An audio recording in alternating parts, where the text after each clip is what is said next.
Election है, उसी सिलसिले में हम सब दोस्त भी मौजूद हैं और यहाँ के इस सिविल अवामी प्रेस क्लब की आज इलेक्शन का इनेकाद किया गया है। तो मैं चीफ को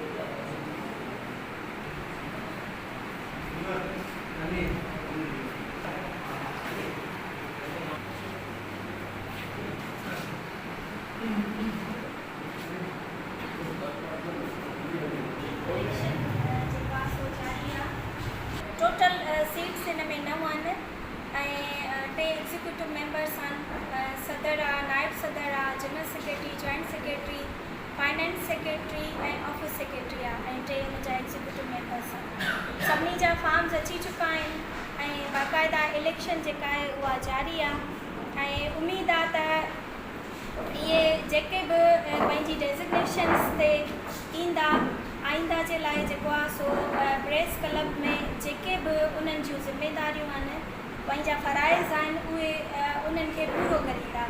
सो इहो प्रोसेस जेको आहे उहो स्टार्ट थी चुको आहे। 19 तारीख़ खां इहो प्रोसेस स्टार्ट आहे फॉर्म सबमिशन जो ऐं उन खां अलावा सॼो जेको कुझु रिपोर्ट आहे असां वेलफेयर डिपार्टमेंट जा शुक्रगुज़ार आहियूं जेके असां सां कोऑपरेट कनि पिया ऐं उन्हनि जा जेको आहे सो मौजूदु आहिनि असां वटि ऑफिसर्स।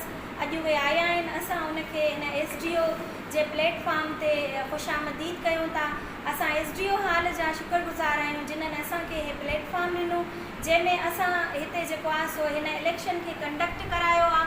अदा खलील वाडेलो साहब जी शुक्रगुज़ार आहियां जेको आहे इहो आदा मुजाहिद जुखियो साहब जेके असांखे जेको आहे सो असिस्ट कनि पिया। तमामु बहितरीनु इहे अमल आहे ऐं माशाल्लाह सां इहो हिकिड़ो पॉज़िटिव अमल आहे ऐं सभु मिली करे इन शइ खे जेको आहे सो अमल दरामद कनि पिया। इंशाअल्लाह इहो अॻिते बि जारी हो सारी रहंदो। सो इन इलेक्शन खे जेको आहे सो वधीक प्रोसेस में आहियूं था। हाणे जेके सीट्स आहिनि ऐं जेकी सदारत जी सीट्स आहिनि उहे मुजाहिद खे आउं चवंदसि त जेके फॉर्म सबमिशन थिया आहिनि जिन्हनि सीट्स ते जेके आया आहिनि डेज़िग्नेटर्स, उहे कहिड़े डेज़िग्नेशन ते हिननि फॉर्म्स जमा कया आहिनि, कंहिंखे अदा मुजाहिद जोखियो साहब उन्हनि खे अनाउंस कयो। हाणे रिज़ल्ट जो है वह अनाउंस ना करूँ। अभी हम लोग रिज़ल्ट अनाउंस कर रहे हैं। जिन लोगों ने फॉर्म भरा है देखते हैं कि कौन कौन है सामने। सदारत के लिए है अब्दुल कादिर दर्स और उसके सामने किसी ने भी फॉर्म नहीं भरा है तो अब्दुल कादिर दर्स सेलेक्ट हो गए। और नायब सदर के लिए सिकंदर जोखियो, उसके सामने किसी ने भी नॉमिनेशन फॉर्म नहीं भरा है तो सिकंदर जोखियो को करते हैं। जनरल सेक्रेटरी के लिए मंसूर सोलंकी, उसके सामने किसी में ने भी नॉमिनेशन फॉर्म नहीं भरा तो वो मंसूर सोलंकी को अनाउंस करते हैं। के लिए अब्दुल समद ने फॉर्म भरा है, उसके सामने किसी ने भी फॉर्म नहीं भरा तो अब्दुल समद मुंतखब हुए हैं। फाइनेंस सेक्रेटरी के लिए इनायत कमरानी ने फॉर्म भरा है और किसी ने उसके मुकाबले नहीं भरा इनायत कमरानी। ऑफिस सेक्रेटरी के लिए तनवीर अहमद खासकली ने फॉर्म भरा था और अनअपोज आए हैं। और एग्जेक्टिव मेंबर के लिए अब्दुल लतीफ़ बुगियो साहब, एग्जेक्टिव मेंबर के लिए सरवर मेमन साहब और एग्जेक्टिव मेंबर के लिए काजी अब्दुल लतीफ़, ये सारे के सारे अनअपोज आए हैं। तो हमारी सारी दोस्तों की जानिब से जितने भी दोस्त अनअपोज आए हैं उनको मुबारक हो। सब खां पहिरियों त आऊं मुबारकबाद ॾींदुसि अवामी प्रेस क्लब जे मुंतखब दोस्तनि खे ऐं उन खां अलावा हिन पूरे प्रोसेस जे अंदरि असांजा खोड़ सारा समाजी कारकुन हिन में रहिया ऐं पंहिंजी कमेटी जो बि शुक्रगुज़ार आहियां, सोशल डिपार्टमेंट जो बि शुक्रगुज़ार आहियां जिन हिन प्रोसेस खे इंतिहाई ईमानदारी सां अदा कयो। जेसिताईं अवामी प्रेस क्लब जो तालुक़ है तो अवामी प्रेस क्लब मुझे नज़र में इलाही वॾो अदारो छाकाणि जो मलीर की नुमाइंदगी करण लाइ मलीर जा खोड़ सारा मसाइल ऐं हिते का बि अहिड़ी ऑर्गेनाइजेशन कोन्हे जेके हिन प्रोसेस खे अॻियां वधाए ऐं ख़ासि तौर ते ह्यूमन राइट्स जा जेका केस हूंदा आहिनि या जेका उहे मज़लूम माण्हुनि जी जेकी स्ट्रगल हूंदी आहे उन में अवामी प्रेस क्लब पंहिंजो किरदारु माज़ी में बि अदा कयो हुए ऐं हुनखे अदा करणो पवंदो छाकाणि जो अवी उहो अदारो आहे जेको जंहिं ते असीं इहो सम्झूं था कि तव्हां ईमानदारी सां इंतिहाई सचाई सां पंहिंजे फ़र्ज़नि खे निभाईंदा ऐं ॿियो जेको ऑर्गेनाइजेशन जेका बि चेंज आई न उनजी वॾी वजह इहा आहे त असीं डेमोक्रेटिक प्रोसेस खां हटंदा वियासीं ऐं यादि रखो जेसिताईं असीं डेमोक्रेटिक प्रोसेस खां हटंदासीं त पोइ नतीजा सुठा निकिरण वारा कोन तो उन प्रोसेस खे कंटिन्यू करणो पवंदो असांखे ऐं पोइ ॾिसो मरी खोड़ सारे मसइलनि में घेरियल न सिर्फ़ु एजुकेशन जो मसइलो आहे हेल्थ जो मसइलो आहे पॉवर्टी जा मसइला खोड़ सारा मसइला पर जेकॾहिं अवामी प्रेस क्लब पंहिंजो किरदारु अदा कयो त इंशाअल्लाह बाक़ी सिविल सोसाइटी ऑर्गेनाइजेशन भी मौजूद आहिनि ऐं बाक़ी दोस्त भी मौजूद आहिनि हिते SDO जहिड़ी ऑर्गेनाइजेशन्स में मौजूद आहिनि जेकी वॉलंटियरली इन प्रोसेस खे अॻियां वधाइनि पियूं या ख़ासि करे सोशल वेलफेयर ऑर्गेनाइजेशन जहिड़ा दोस्त मौजूद आहिनि या ॿिया ज़ाहिर रहणी जहिड़ा दोस्त मौजूद आहिनि असीं इन प्रोसेस खे अॻियां वधाईंदासीं इंशाअल्लाह कामयाबी मिलंदी जेसिताईं मुंहिंजो ताल्लुक़ु हिकिड़े मरीज़ जे खादम जे सिर्फ़ु आहे हिकिड़े सीनियर दोस्त जे सिर्फ़ु आहे इंशाअल्लाह मुंहिंजो किरदारु हर वक़्तु पावेटियूं रहंदो ऐं असीं मरीज़ जे मसइलनि खे अॻिते वधाइण जो पंहिंजो किरदारु अदा कंदासीं। रही सबका पहिरीं त अवामी प्रेस क्लब जे चूंडियल उहिदेदारनि खे मुबारकबाद ॾियां थो ऐं कुझु क़ानूनी ज़िमेदारियूं आहिनि उन्हनि ॾांहुं उन्हनि जो तवजो तलब करियां थो। प्यारा दोस्तो आइन जिते असां अमल करूं था जेको ज़िंदगीअ जो असांजो रोड आहे रस्तो रोड में ॿुधाए थो मूंखे जेको अंदाज़ो थियो आहे त जेके इख़्तिलाफ़ पैदा थिया उहो आइन जे स्टडी न होने की वजह है उन्होंने के मालूम के पहले अपने आइन का अपने इख्तियारात का पता नहीं है सदर को अपने लेवल का पता नहीं है नायब सदर को अपने उधर जो एक हदूद है काम करने के लिए हदूद मुकर्रर की हुई आइन ने आप लोगों के लिए बराए मेहरबानी आइन का मुताला करें। जनरल सेक्रेटरी को भी कहूँगा सदर को भी कहूँगा कि आइन को अपने का मुताला करें और हदूद क्रॉस न करें। जब हम हदूद क्रॉस करके दूसरे का काम में मुदाखलत करते तो फिर इख्तलाफात पैदा होते। लिहाजा आज नई बॉडी को मुबारकबाद है। मुझे यहाँ क्या जिम्मेदारी है खलील साहब ने आपको अपनी जिम्मेदारियाँ बताई हैं कि ये हमारे रूरल एरिया का एक मेन इदारा है। हमारे चौघर हमारे अर्ध घर कितने मसाइल हैं लोग कितने परेशान हैं इनके मसाइल का हल इनकी हुकूमत के सामने ये मसाइल रखना आपकी जिम्मेदारी है। बस मेहरबानी। रहीम सबसे पहले तो जो लोग भी इस इलेक्शन में मुंतखब हुए उनको मेरी तरफ से मुबारकबाद कि वो उन्होंने इस इलेक्शन को विन किया और इस इलेक्शन में जीते।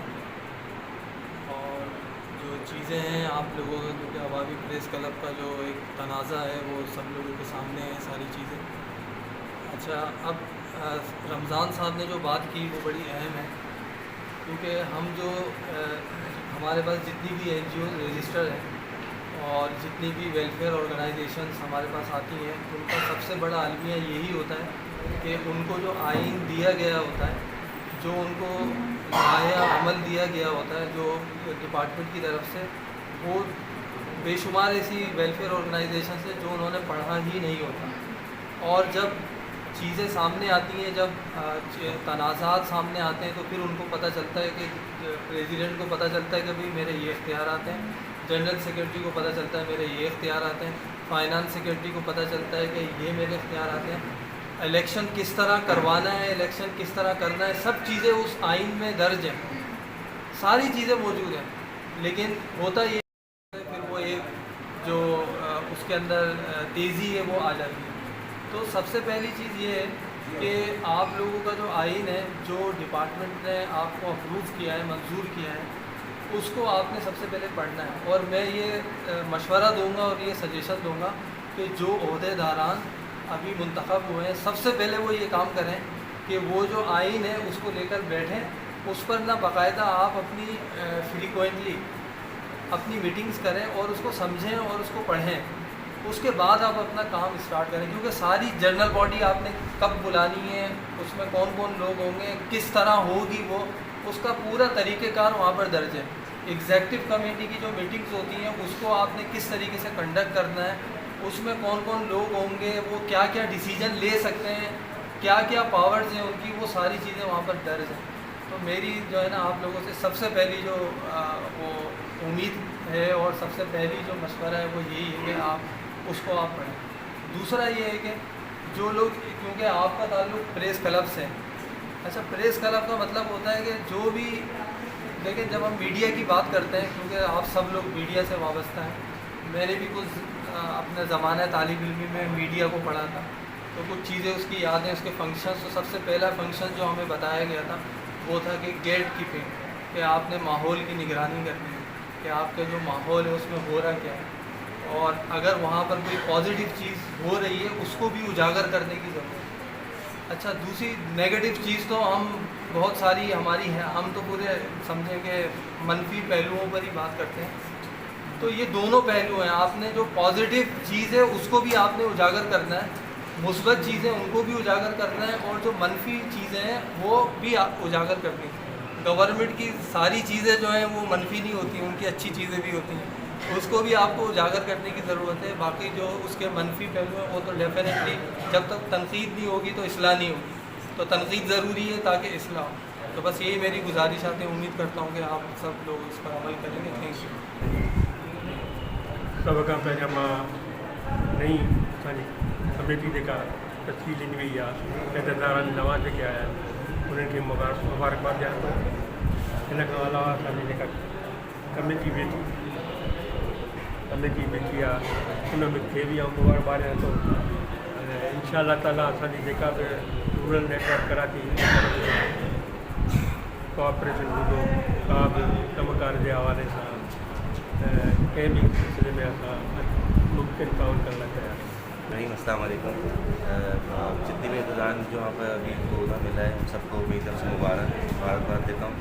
और इलेक्शन जिस तरह हमें बुलाया गया सोशल वेलफेयर डिपार्टमेंट वालों को, बहुत अच्छा लगा कि आपके सिलेक्शन में आए और सिलेक्शन देखी हमने, और इंशाल्लाह आगे आने वाले वक्तों में अच्छा ही काम होगा इंशाल्लाह. Thank U.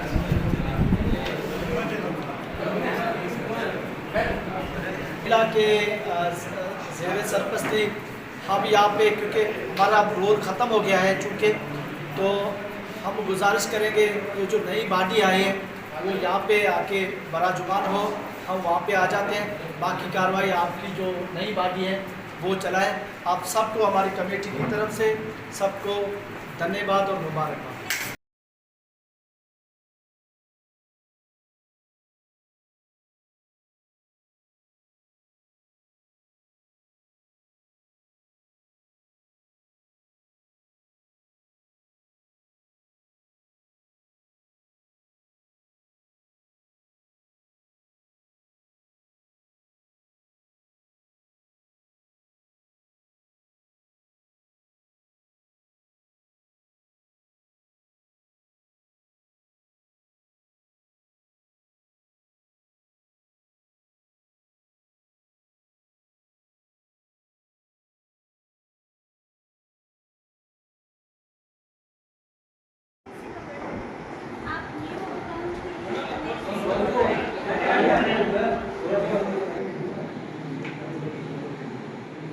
मैं